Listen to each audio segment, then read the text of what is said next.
I did not miss an episode. So when I saw this again, yes, I was your fan. When I saw this, I was so delighted to see everyone grow and everyone become their new selves now. Yung mas adult, mas mga nag-adulting na ng mga bata from Northford. So, I hope that you were as delighted as I was watching the 2 episodes. Sobra akong nabitan and I can't wait to see at least the first week. Sana kung first week, siguro mas buo yung experience namin. But yeah, I was so amazed by all the acting. True. Miss Anna, grabe naman yun eh. Yun, totoo naman yun. But, and everyone else, I'm sure, kahit yung mga hindi nyo pa napanood kanina, everyone here we all give 100% of ourselves and even more because this is something that we're doing for Dreamscape, for Sardeo, and of course for the people who have been supporting Senior High and then now High Street. Thank you very much for you. Kulit niya nung Hindi ka not as kulit as before kasi with Kyle. Ngayon, pwede ba siya? Leading man na. Stop.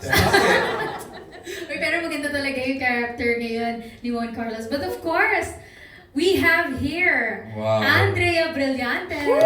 She delivers every time. Andrea Brillantes! Sorry po, ang kulit kasi ni Shakey. Hello po sa inyo lahat. Good afternoon po. Maraming salamat po sa pagpunta dito. Sana po nagustuhan nyo yung napanood ninyo at sa mga sumuporta po sa Senior High at nandun, no meron din kaming ganito po ng Senior High, maraming salamat. Sana po supportahan nyo ang High Street. Katulad ng pagsuporta niyo po sa Senior High. Ayan lang, excited ako sa mga tanong ninyo so hindi ko na po papahabain pa. Let's do this! And with that, Salamat kapatid. Thank you so much for being here. Ako siguro just the preparations really are more psychological kasi parang this time we wanna attack it in a way that is mas textured. Hirap pala magsalita pag bawal sabihin. Ako lang siguro parang with this, lagi akong naninimbang kasi syempre at the end of the day, dahil pamilyado akong tao, meron akong ipinapalit sa oras na yon. And very precious sa akin yung time ko with my family. So to choose to be outside of that, it has to be, syempre wala naman talagang papantay sa oras ng pamilya. Pero it has to be something that will be of value to other people as well. At may Gen Z ako na anak. So when I think of High Street, I think of Cal, and she's not here. What would she appreciate?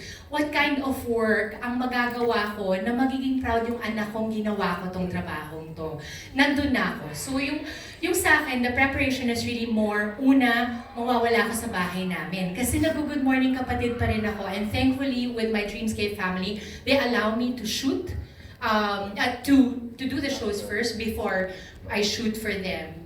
Also, I think physicality. Oo, parang natatakot ako, parang may sinasaktan ba sa labas? Kasi kung may sinasaktan sa labas, baka gusto muna natin tignan yun na. Pero ako siguro, parang yung preparation lang namin nila Direk Onat and Direk Lino, mas conversation about how to pace the character. Mas nandun kami kasi kilala ang Senior High for dropping bombs here and there and now and tomorrow.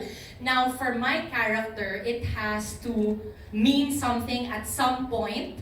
And dapat, yung hindi ko pa nagagawa dati, yun naman yung laging binibigay ng Dreamscape sa akin nila, Direk Eric, na bago dun sa pwede kong i-offer. I think yun yung mahirap kapag lumaki ka na sa industriyang to. Yung challenge na is not even to compete with anyone but yourself. Pag tinignan mo, I hope hindi nila ma-remember si Daniela dito. I hope hindi nila ma-remember si Celine dito. May mga ganun na kami. Thank you. Actually, same lang din.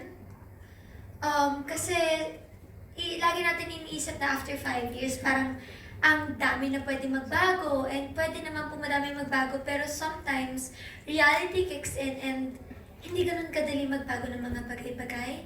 I think sa role po ni Sky, ang pagiging relevant niya at kung bakit ako minsan nakaka-relate sa kanya is ang dami expectations, especially after college. Parang mag-expect ka na eto na, magsa-start na yung life ko, pwede na akong makakakuha ng promotion, makaka-move out na ako sa parents ko. Pero reality kicks in nga, and hindi siya ganun kadali. Ang trauma, akala natin 5 years is enough. Siguro naka-move on na si Sky, pero hindi din. May times na matitrigger siya, maaalala niya, magre-relapse siya. So I think madami pong matatouch si Sky na Gen Zs na hindi kung tingin mo na pe-pressure ka, baka pinipressure mo lang sarili mo. And hindi ka nag-iisa dito sa mga bagong graduates dito na dito din sa High Street makikita nyo na we're all just trying to figure things out. Kami mga fresh grad na bago lang kami sa world na to, na lahat kami nag-a-adjust kasi sanay kami sa four walls ng North Fort. Ngayon, mag-work na kami and sasama na kami sa pagbayad ng bill sa family namin. Na ang bigat pala ng responsibility sa outside world nang wala lang sa school. Kasi iba din yung stress namin as students. Ngayon naman as young adults entering the real world na sinasabi nilang work, ganon. So I think isa yun sa mga sana may tulong ni Sky na alam mo yun, chill lang, huwag niyo masyado i-pressure sarili ninyo. Actually, parang, di ba lately question yung parang, kailangan bang responsibility ba ng batang tumulong sa magulang right after makapagtapos siya? Medyo malapit dun yung writing character mo kung tutulungan mo ba si mama mo kasi, di ba, struggle. Tama. Di ba parang ganun, di ba? Yun din yun ngayon direct, yung Taka lang, wala yung partner mo, pero hindi din natin alam yung partner mo. Meron din pinagdadaanan. Lahat po kami dito may kanya-kanyang baggage. So, and tulad lang ng senior high, na sinabi ko, abangan niyo po yung bawat plot ng bawat character dito kasi interesting po yung plots ng characters dito. Hintayin niyo pa yung kila Tommy, kila Kenji, kila Sanya. Kasi katulad lang siya ng senior high, pero parang different font lang. Meron kayong mga dapat abangan sa bawat characters na ayoko pa kasi i-spoil, pero alam kong relevant siya sa issues na nagsastruggle ang mga Gen Zs right now para lang mabuksan namin yung mata ng former generations and ng social media ng viewers natin na hindi pa masyado aware sa mga relevant issues na pinagdadaanan ng mga Gen Zs. did you deliberately direct? Kasi parang di ba, alam naman nating high rating tong senior high and then di pumasok ka. Is there any pressure on your part being a part itong panigurado magiging high rating series? Alam ko kasi na pag Dreamscape ang gumagawa, sure na ball na yan. Kasi I know how they pay attention to a lot of detail. Kasi gamay na gamay to. I mean, alam ko kasi na nung pumasok ako, kasadong-kasado na yung senior high. Kaya na-excite ako. Kasi nakita ko yung promise nung show na bago. Imagine sa poster pa lang, I have to say the poster looks amazing.